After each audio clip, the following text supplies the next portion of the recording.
Of course, President-elect Donald Trump taking aim at U.S. intelligence after that controversial document with unconfirmed allegations that Russia has gathered material on Mr. Trump.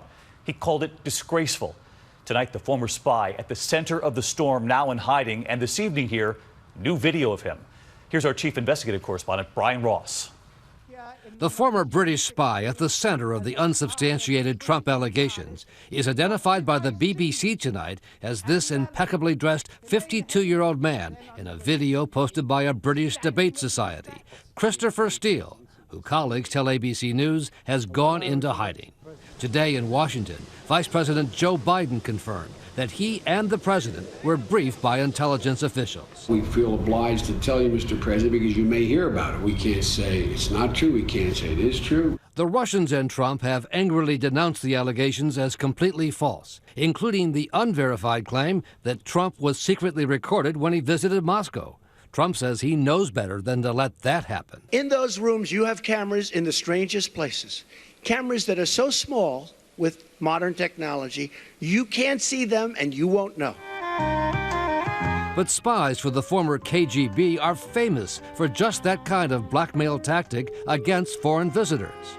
U.S. officials say the Russians posted this video of an American diplomat with an alleged prostitute, complete with background music, after the diplomat refused to become a double agent. The Cold War ended, but the Russian intelligence operations in hotels in Moscow targeted against Americans has never stopped. Not to mention hacking computers and bugging phones. When I talked to Jeff 3 years ago, the Russians intercepted the very undiplomatic phone conversation of a top American diplomat, Victoria Nuland, and posted it online. And, the EU. Trump said Wednesday the Russians have nothing on him, and he's prepared to get tough with Vladimir Putin if needed. Do you honestly believe that Hillary would be tougher on Putin than me? Does anybody in this room really believe that? Give me a break.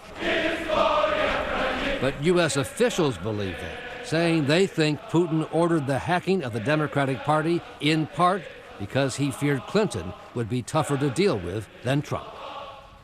As for that former British spy, authorities tell ABC News tonight he's considered a trusted source who's been helpful with past FBI investigations involving both the Kremlin and Russian organized crime. David. All right, Brian, while I have you, I want to show everyone at home a curious moment on C-SPAN today. Take a look at home. This was Congresswoman Maxine Waters talking on C-SPAN. She's on the House floor. Then it suddenly switches to Russia Today. That's the Russian propaganda network playing on C-SPAN. Brian, what's going on here? Well, it went on for about 10 minutes. C-SPAN says they believe at the moment it was an internal routing issue, but with all that's going on, it raises a lot of questions. All right, Brian Ross with us again tonight. Brian, thank you.